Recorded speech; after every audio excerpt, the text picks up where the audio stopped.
Hello, America. Wake up, Frank! So, Murder Drones. When episode 8's first trailer dropped and people read the description and realized that this would be the first and last season of Murder Drones, people were disappointed along with me. As people rushed to create their own projects expressing their creativity and ideas for a new season, episode 8 dropped and it disappointed most people. There was so much story to tell and lore to learn, but it was all ignored. YouTubers ran out of content, and I did, too. Until now. People constantly ask me for any mentions of Season 2, and I keep on saying, "No! Shut up and get out of my house!" But that gave me an idea. What if I made one myself? The perfect concept in order to play on the hopes and dreams of fans and the perfect money-making idea. So today I came up with multiple ideas for a full Season 2, building upon the established lore and characters. So strap in, get your Wolverine Deadpool 3 popcorn bucket as we discuss what could have been if Murder Drones Season 2 was created, and how would they have improved on the show as a whole.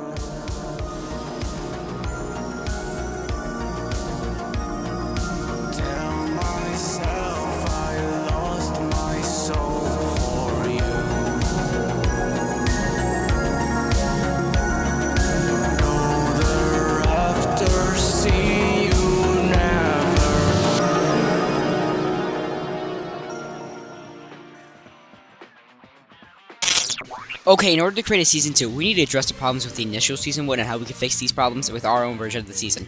In my personal opinion, I think Murder Drones has a pacing problem. 8 episodes to cram all that extensive lore complicated a lot of the time that could have been spent into developing character dynamics and making heavy moments to impact the audience. So in order to combat this, we'll make our own Season 2, character-driven, with less plot and more fluff. Secondly, every episode would dedicate itself to developing a character or two. So no added lore beyond what the post-credits scene gave us, because trust me, if I wrote a lore for Season 2, it'd be the greatest thing ever. With that being said, let's move on to our first episode. Episode 1 will pick up right after the post-credit scene, so at least from my interpretation of the ending, Uzi permanently fused with the Solver, and Sin just kind of messes with Uzi now. I don't know, I'm not like Liam Vickers or anything. So my first episode will have a focus on the character of Jay, but we'll also have a decent portion dedicated to the main protagonist and the events after the show. The general synopsis will be about how supplies have been mysteriously disappearing around the bunker, and N and Uzi and V are sent to investigate it. These clues eventually lead to Jay, as she's been stealing supplies in order to rebuild her ship and escape Copper 9. Jay as a character has been underutilized ever since the pilot. She got the slightest of character in episode 8 with her seemingly not wanting to cooperate with the Solver's plans and just trying to live, but after she was KO'd in the final fight, her state was left ambiguous, so I feel like putting a focus on Jay would give her a chance to redeem her character after a fall-off. After the events of episode 8, she's been living on her own and having to defend herself by stealing supplies from the bunker. V is initially skeptical and attacks her, and manages to stop the fighting and tries to reconcile with Jay. She ultimately runs away and V chases after her. They take this moment to have a small emotional talk after everything they've gone through. Jay reveals her genuine guilt after all the abuse Jay has put N through, and V eventually forgives her. Jay as a character has been portrayed as a very one-dimensional character, only caring for her job, so what if we took this in a very literal way and give her the depth she desperately needed? She obsesses over her job since it gives her a sense of purpose and familiarity, similar to a workaholic. Maybe she cares about her job since it's her only chance of surviving in this crazy world where everyone constantly murders each other. I really want to see Glitch do stuff like this if they do decide to continue the show. So from here on out, Jay will be an integral part to the main protagonist as an addition and a way to not undermine the character we established in this episode. So now that we've given a good idea of how we start off the season, let's move on to episode 2. So for this episode, I thought it'd be great if we put a focus on Doll as a character. Like Jay, Doll was underutilized beyond episode 3. All we know about her is that V killed her parents, and ever since she's been remaining vengeful, desperately wanting revenge against V's crimes. So in this episode, we'll explore that scenario, but before her unprecedented death. This episode will be a flashback episode, while also giving us a proper conclusion to her character. We'll be taking inspiration from the Murder Drones Unresolved AU, where Doll and Stan are trapped inside of Uzi's mind as a side effect of the Solver's fusion with Uzi. This episode starts off with a dismantled and beat-up version of Doll. Doll has tried every possible option to release her soul from the eternal shackles of Uzi's mind, but nothing has worked. Doll begins to reminisce of her past and what were the exact events that brought her to this point. We go back to when Doll was just born. Yeva, and whatever the fuck Doll's dad was named, raised her well. She misses the day when her parents were just still there. We then see V brutally murder them. This moment should be the most important to her character. I mean, like, murdering someone's parents should be the most important thing to happen to you. I mean, like, Batman. From then on, we see how her parents' unprecedented deaths affected her mentally. She slowly distanced herself from society, her only social interaction coming from Lizzie. So pretty much, this episode is dedicated to giving us her perspective of the story. It's meant to be tragic since, at least from my interpretation, she harbors genuine emotion over that death. She would do anything to lessen the guilt over the death of her parents, even if it means killing people. So when the Solver began to infect her, it complicated her revenge plan even further. Doll's attempts to survive ultimately ended with her death, and now she rests in Uzi's mind, unable to escape, reminiscing of the days she had true peace with her emotions, and she was free. That was the most depressing thing I've ever had to write.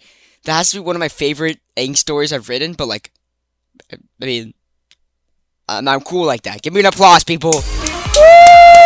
Hype for episode 3. I feel a disturbance in the YouTube space. Shut up! Did you know the Renqz channel now has donations available? No. Well, you're stupid. The money earned from donations will go to supporting the content, buying custom thumbnail art for videos, custom music, and bullying Renqz. My favorite part. If you can't support the channel, there's always sharing the video around via community posts on Twitter.